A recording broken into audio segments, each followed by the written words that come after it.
எல்லாருக்கும் வணக்கம். இன்றைக்கி நம்ம என்ன பண்ண போகிறோம்னு கேட்டிங்கன்னா ஒரு சூப்பரான வெஜ் பிரியாணி தாங்க பண்ண போகிறோம். அதுவும் விறகடுப்பில் பண்ண போகிறோம். ஸோ ரொம்ப நாள் கழிச்சு ஒரு குக்கிங் வீடியோ போடுறேன். ஸோ மறக்காமல் எல்லாருமே சப்ஸ்கிரைப் பண்ணி சப்போர்ட் பண்ணுங்கள். இப்போ வாங்க வீடியோக்குள்ளே போகலாம். ஃபஸ்ட்டு என்ன பண்ணுறீங்கன்னா ஒரு 3 தக்காளி எடுத்து சர்க்கிள் ஷேப்பில் கட் பண்ணிக்கோங்க. அப்புறம் 2 வெங்காயம், அப்புறம் வந்து பார்த்திங்கன்னா 3 பச்சை மிளகா, இது எல்லாத்தையுமே கட் பண்ணி ரெடியாக வச்சுக்கோங்க. அதுக்கப்புறம் என்ன பண்ணுறீங்கன்னா பாஸ்மதி அரிசி தான் நாங்கள் யூஸ் பண்ணுறோம் இன்றைக்கி வெஜ் பிரியாணி செய்கிறதுக்கு. ஸோ அதை வந்து பார்த்திங்கன்னா தண்ணியில் ஊற வச்சுருக்கோம் வாஷ் பண்ணிவிட்டு. அதுக்கப்புறம் வந்து பார்த்திங்கன்னா ஒரு கைப்பிடி அளவு புதினாவையும் வந்து பார்த்திங்கன்னா வச்சுருக்கோம் வாஷ் பண்ணி. அதுக்கப்புறம் கேரட்டு, பீன்ஸு, அப்புறம் உருளைக்கிழங்கு, இந்த மாதிரி தேவையான காய்கறி எல்லாமே வந்து பார்த்திங்கன்னா கட் பண்ணி ரெடியாக வச்சுக்கோங்க. அதுக்கப்புறம் வந்து பார்த்திங்கன்னா 10 ரூபா பாக்கெட்டு ஜிஆர்பி நெய், அதுக்கப்புறம் வந்து பார்த்திங்கன்னா எலுமிச்சம்பழம் ஒன்றே, ஆனால் நம்ம பாதி தான் யூஸ் பண்ணுவோம். அப்புறம் தயிர் பாக்கெட்டு 10 ரூபாது. ஸோ அதுக்கப்புறம் வந்து பார்த்திங்கன்னா இன்றைக்கி நம்ம பிரியாணி வந்து விறகடுப்பில் பண்ண போகிறோன்னு சொன்னால. ஸோ அடுப்பை வந்து பார்த்திங்கன்னா ஆல்ரெடி விறகுலாம் கொஞ்சம் வச்சு வந்து பார்த்திங்கன்னா கற்பூரத்தை ஏற்றி பற்ற வச்சாச்சு. அதுக்கப்புறம் என்ன பண்ணுறீங்கன்னா தேவையான அளவு விறகையும் யூஸ் பண்ணிக்கோங்க. எங்கள் வீட்டில் 2 தென்னை மரம் இருக்கிறதுனால விறகுக்கு வந்து பஞ்சம் இல்லை. ஸோ அதனால் அந்த விறகையை நாங்கள் யூஸ் பண்ணிக்கிறோம். அதுக்கப்புறம் என்ன பண்ணுறீங்கன்னா இந்த டபராவை தூக்கி மேலே வச்சிடலாம். எங்கள் வீட்டில் எங்கள் அம்மா இந்த பாத்திரத்தை வந்து டபரான்னு தான் சொல்லுவாங்க. நீங்கள் பிரியாணி பாத்திரம்னு கூட வச்சுக்கலாம். ஸோ அந்த மாதிரி பாத்திரத்தை எடுத்துக்கோங்க. அதுக்கப்புறம் அந்த பாத்திரம் ஹீட் ஆன உடனே என்ன பண்ணுறீங்கன்னா ஒரு டம்ளர் அளவு இல்லைனா அதில் பாதி அளவு எண்ணெய் ஊற்றிக்கோங்க. ஆனால் பிரியாணிக்கெலாம் வந்து பார்த்திங்கன்னா கொஞ்சம் அதிகமாக தான் எண்ணெய் செலவாகும். அதே மாதிரி வந்து பார்த்திங்கன்னா இந்த டைமில் எண்ணெய் சூடான உடனே பட்டை, கிராம்பு, ஏலக்காய் எல்லாத்தையும் போட்டுருங்க, பிரிஞ்சி இலையும் சேர்த்து. அதுக்கப்புறம் அது லைட்டாக சூடான உடனே என்ன பண்ணுறீங்கன்னா நம்ம கட் பண்ணி வச்சுருந்த வெங்காயத்தையும் இந்த டைமில் சேர்த்துக்கலாம். சேர்த்துட்டு என்ன பண்ணுறீங்கன்னா பச்சை மிளகாவையும் சேர்த்துக்கோங்க. சேர்த்துட்டு இது ரெண்டுத்தையுமே வந்து பார்த்திங்கன்னா நல்லா வந்து வதக்கிக்கோங்க. இந்த மாதிரி பிங்கிஷ் கலரில் இருக்கிற வெங்காயம் வந்து பார்த்திங்கன்னா ரெட்டிஷ் கலரில் ஆகும், அதாவது பார்த்திங்கன்னா செவந்து வரும். ஸோ அந்த மாதிரி ஸ்டேஜ் வர வரைக்கும் வந்து பார்த்திங்கன்னா நல்லா வெங்காயத்தை வதக்கிக்கோங்க. ஸோ வெங்காயம் வந்து எந்த அளவுக்கு வதங்குதோ அந்த அளவுக்கு வந்து பார்த்திங்கன்னா டேஸ்ட்டு செம்மையாக இருக்கும். ஸோ இந்த மாதிரி கலர் வர வரைக்கும் வந்து பார்த்திங்கன்னா வெங்காயத்தை வதக்கிட்டு என்ன பண்ணுறீங்கன்னா இந்த டைமில் புதினாவை கொஞ்சம் வாஷ் பண்ணிவிட்டு சேர்த்துக்கோங்க. எங்கள் அண்ணன் வந்து பார்த்திங்கன்னா கொஞ்சம் தாராளமாக தான் சேர்த்துருக்கான். புதினாலாம் சேர்த்துக்குன்னா ஸ்மெல் வந்து சூப்பராக இருக்கும். ஸோ புதினாவையும் லைட்டாக வந்து பார்த்திங்கன்னா கரண்டி வச்சு நல்லா மிக்ஸ் பண்ணி விட்டுருங்க. அதுக்கப்புறம் என்ன பண்ணுறீங்கன்னா இஞ்சி பூண்டு பேஸ்ட்டு, அது டம்ளரில் ஒரு பாதி அளவு இருக்குங்க. ஸோ கிட்டத்தட்ட வந்து பார்த்திங்கன்னா ஒரு இஞ்சி யூஸ் பண்ணியிருப்பான்னு நினைக்கிறேன்.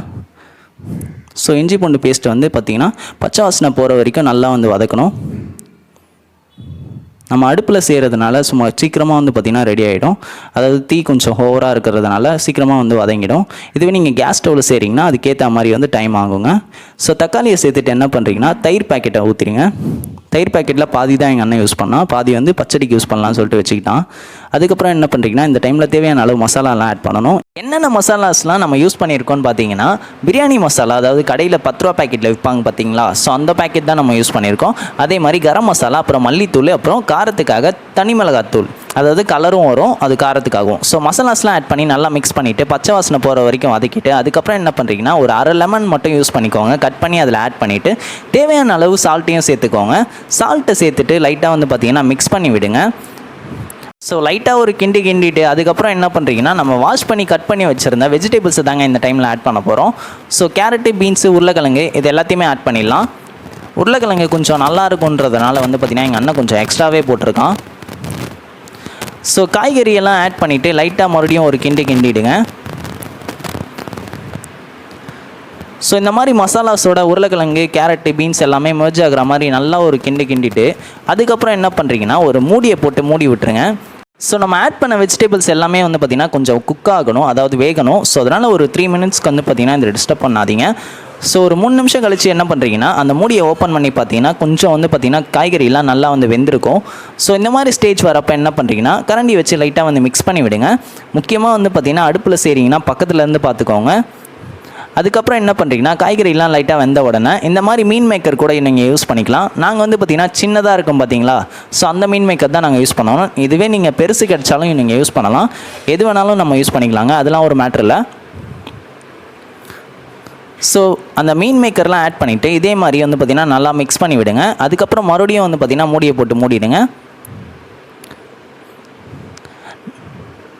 அதுக்கப்புறம் மூடியை ஓப்பன் பண்ணி பார்த்தீங்கன்னா மீன் மேக்கர்லாம் கொஞ்சம் வந்து பார்த்திங்கன்னா நல்லா வெந்திருக்கும். நம்ம ஆல்ரெடி வந்து பார்த்திங்கன்னா தண்ணியில் ஊற வச்சதுனால சாஃப்டாக தான் இருக்கும். இதுவே நீங்கள் தண்ணி ஊற்றாமல் மீன் மேக்கர் வந்து அப்படியே போட்டிங்கன்னா கொஞ்சம் ஹார்டாக இருக்கும் சாப்பிடும்போது. இந்த டைமில் நம்ம என்ன பண்ண போகிறோம்னு கேட்டிங்கன்னா வெஜ் பிரியாணிக்கு தேவையான அளவு தண்ணி தாங்க ஆட் பண்ண போகிறோம். வீடியோ ஸ்டார்டிங்கில் காமிச்ச மாதிரி எங்கள் அண்ணன் ஒரு படி யூஸ் பண்ணியிருக்கான் பார்த்தீங்களா. ஸோ அந்த படியில் ஒரு படி அரிசி போட்டதுனால 2 படி தண்ணி வந்து பார்த்திங்கன்னா வச்சுருக்கான். ஸோ அதனால் வந்து பார்த்திங்கன்னா நீங்களும் தண்ணி வந்து கரெக்டாக ஊற்றிக்கோங்க. அதாவது கம்மியாக ஊற்றினாலும் பிரச்சனை, அதிகமாக ஊற்றினாலும் பிரச்சனை. ஸோ தேவையான அளவு கரெக்டாக வந்து ஆட் பண்ணி ஒரு வாட்டி கரண்டி வச்சு நல்லா வந்து மிக்ஸ் பண்ணி விட்டுட்டு அதுக்கப்புறம் இந்த மாதிரி ஒரு மூடி போட்டு மூடிடுங்க. ஸோ இந்த டைம் வந்து பார்த்திங்கன்னா தண்ணி வந்து கொதித்து வரணும். ஸோ அப்போ தான் நம்ம அரிசி ஆட் பண்ண முடியும். ஸோ ஒரு 2 மினிட்ஸ் கழித்து பார்த்திங்கன்னா இந்த மாதிரி வந்து பார்த்திங்கன்னா நல்லா வந்து கொதித்து வரும். ஸோ இந்த மாதிரி பபுள்ஸ் வர ஸ்டேஜில் தான் லைட்டாக வந்து மிக்ஸ் பண்ணிவிட்டு நம்ம அரிசி வந்து ஆட் பண்ண போகிறோம். ஸோ இப்போ பார்த்திங்கனாலே தெரியுதா நல்லா வந்து கொதித்து வருது.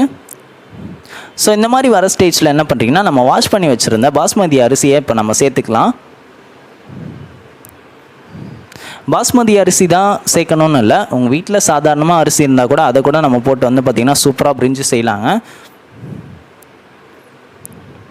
ஸோ அரிசி ஆட் பண்ணிவிட்டு கரண்டி வச்சு நல்லா வந்து பார்த்திங்கன்னா மிக்ஸ் பண்ணி விடுங்க. இந்த ஸ்டேஜில் என்ன பண்ணுறீங்கன்னா தேவையான அளவு உப்பு காரம்லாம் கரெக்டாக இருக்கான்னு பார்த்துக்கணும். அப்படி சப்போஸ் வந்து கம்மியாக இருந்தால் எங்கள் அண்ணன் இப்போ ஆட் பண்ணுறான் பார்த்தீங்களா, அதே மாதிரி இந்த ஸ்டேஜ்லேயே வந்து ஆட் பண்ணிக்கோங்க. ஏன்னா எங்களுக்கு வந்து உப்பு கம்மியாக இருந்துச்சு, அதனால் எங்கள் அண்ணன் ஆட் பண்ணால். உங்களுக்கும் சப்போஸ் எதுனா காரம் கம்மியாக இருக்கா எக்ஸ்ட்ரா வந்து மசாலாஸ் வந்து ஆட் பண்ணிக்கோங்க. ஸோ ஃபைனலாக ஒரு தடவை செக் பண்ணிவிட்டு மறுபடியும் வந்து பார்த்திங்கன்னா மூடியை போட்டு மூட போகிறோம். ஸோ இது வந்து பார்த்திங்கன்னா எதுக்காகனா இப்போ நல்லா வந்து தண்ணி வந்து சுண்டி அரிசி வந்து கொஞ்சம் நல்லா வந்து வேகணும். ஸோ அதுக்காக ஒரு 3 மினிட்ஸ் வந்து பார்த்திங்கன்னா வெயிட் பண்ணுவோம். ஸோ இப்போ வந்து பார்த்திங்கன்னா தண்ணிலாம் ஓரளவுக்கு சுண்டிடுச்சுங்க. ரைஸும் வந்து பார்த்திங்கன்னா 70% இல்லைனா ஒரு 75% வந்து பார்த்திங்கன்னா குக் ஆகிருக்கும்.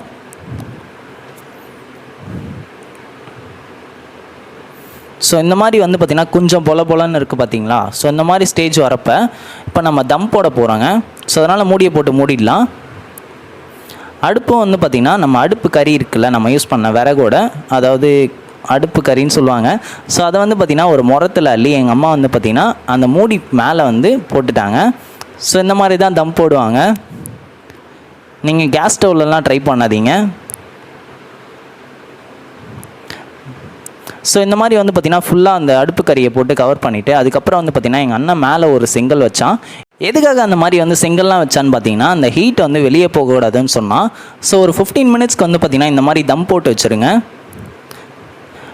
ஸோ 15 மினிட்ஸ் ஆகிடுச்சு. அதனால் வந்து பார்த்திங்கன்னா கல்லை ஓரமாக வச்சுட்டு அதுக்கப்புறம் அந்த அடுப்பு கறியும் சேஃபாக வந்து பார்த்திங்கன்னா எடுத்து ஒரு ஓரமாக கொட்டிட்டு ஸோ அதுக்கப்புறம் நீங்கள் மூடியை ஓப்பன் பண்ணி பார்த்தீங்கன்னா சூப்பராக ரெடியாக இருக்குங்க நம்மளோட வெஜ் பிரியாணி.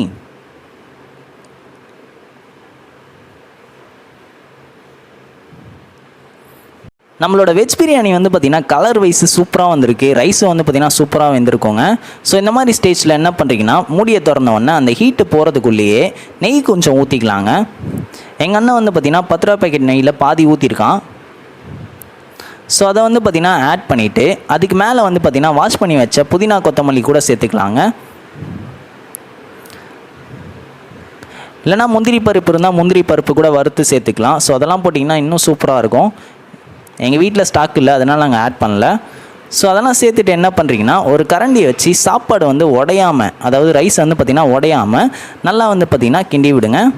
ஸோ இந்த மாதிரி சும்மா அந்த தம்மை வந்து பிரிக்கும் போது வந்து பார்த்திங்கன்னா ஆவி பறக்கும் பாருங்கள், வேறு லெவலில் இருக்கும். ஸோ நீங்களும் இதே மாதிரி வெஜ் பிரியாணி செஞ்சு பார்த்துட்டு எப்படி இருந்துச்சுன்னு கமெண்ட்டில் சொல்லுங்கள். மறக்காமல் நம்ம சேனலையும் சப்ஸ்கிரைப் பண்ணி சப்போர்ட் பண்ணுங்கள். உங்கள் ஃப்ரெண்ட்ஸ் அண்ட் ஃபேமிலிக்கும் ஷேர் பண்ணுங்கள். தேங்க்ஸ் ஃபார் வாட்சிங்.